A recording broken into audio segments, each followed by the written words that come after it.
Sawubona nkosikazi. Kunjani?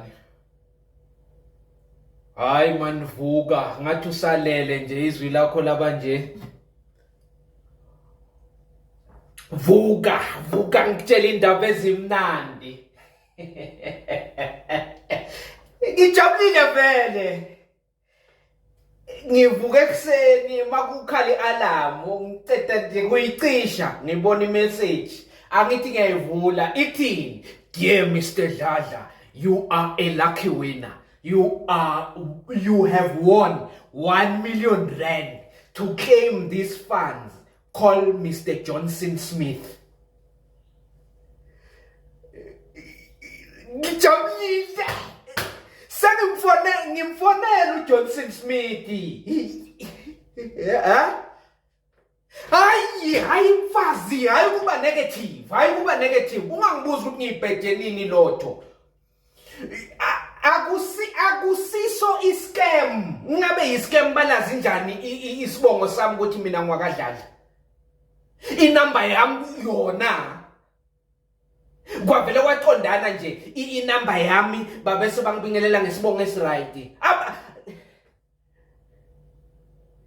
Abafuna okuningi kimi. Lalela ungabi negative. Wena unegative angazi noma ngimona, kodwa uyangicaka ukuthi ungangimonela njani unkosikazi wami ungafuni ukuthi sithuthuke ndawonye. Kokuqala nje bengithi ngizokuthengela zonke izinto zokuqala i-catering business, ngoba uhlala ungifundekela ukuthi ufuna ukuqala i-catering business, kodwa sengiwine 1 million ungibuza ukuthi ngiyibheje nini lotho lesi yi-scam. uJohnson Smith ngimfonele ngiceda ukukhuluma naye, uthi nje ngideposit u2000 rand kuzophuma u500000 bese kuphuma le 500000 bazofuna ethe qaqa imali ukuze bakhiphe lenye 500000. Iscam yini leso?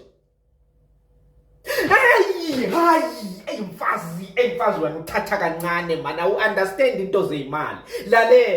Lalela kuze kuphume imali eziningi kumele nawe umuntu uhlukane nemali ethile. Awukwazi ukuthi unga-expecta kuwina 1 million ungakhiphi neshumi. Ungenzela ifavor nokungenzela ifavor uJohnson Smith ukuthi ngikhiphe 2000.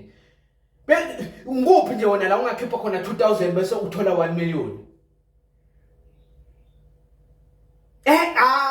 Ungathi sifonele uThemba lo ongummeli, no, ungatshela umndeni ngalento bazazidlela umona.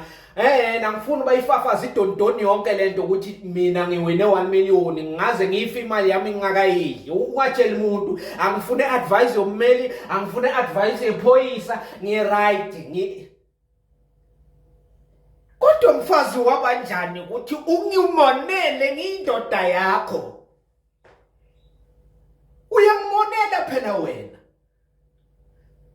Bekumele kube nje manje sijabulile sikhuluma ukuthi ngale mali siyokwenzani, kodwa wena ungihlohla imibuzo, ubheje nini?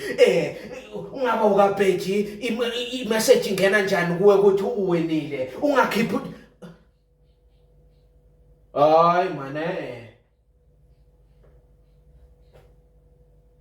Hayi ungathi mina ngathandaza nge31 December ukuthi lo nyaka lo kube unyaka wemali.